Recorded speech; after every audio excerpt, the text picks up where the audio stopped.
I grew up on Maui, but my parents are from Brazil. They moved over when we were super young and raised us there. Before I moved back, I don't remember much, but originally I went to school in Brazil for a year.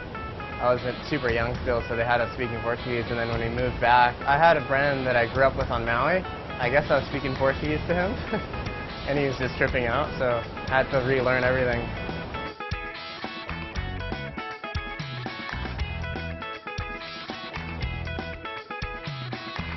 I actually grew up surfing VIDS.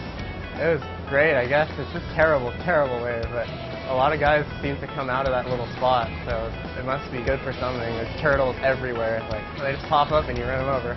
Every other week you break a fin out. It's pretty standard at VIDS. And then when I was about 14, I was over at VIDS and went to the point where all the windsurfers go at like 11 o'clock. And that was like kind of like stepping stone. I don't know. It's where all the big boys surf.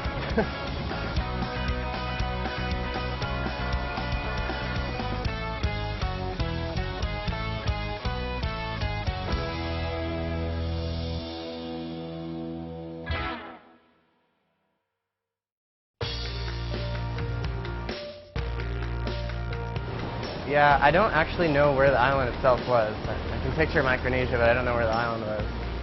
It's just 5 hours from Hawaii, and he got off on an island and took a 30-hour boat ride. Yeah, that was crazy. I remember just staring into the sun forever because there's nothing to do when I was seasick. And then we got there, and it was a really big west swell, and jaws are supposed to be good. Perfect right, like just pea-pass looking, but a little longer. And I was actually with a bunch of windsurfers, so they would wait for the wind to come up and I would surf by myself.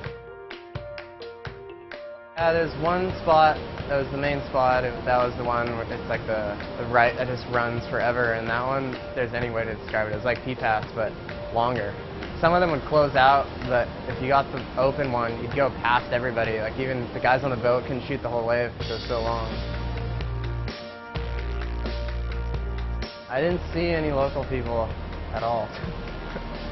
Yeah, it was deserted. I was surfing with a stand-up paddler named Bant most of the time, and then when the wind came up, the windsurfers would come out. But it was like pretty offshore, side offshore, but it was super surfable the whole time.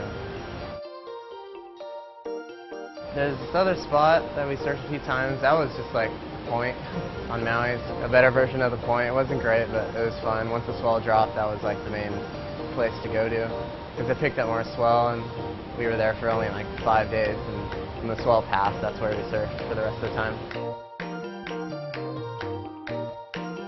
The left.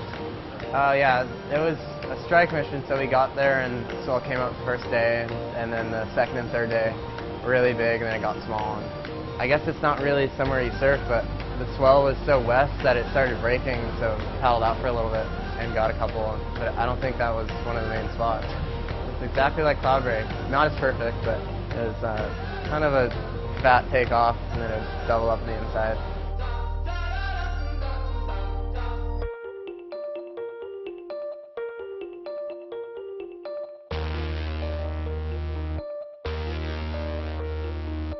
It was a short little trip, and it was close to home, so everybody just came back really stoked. That was the best trip of my life so far.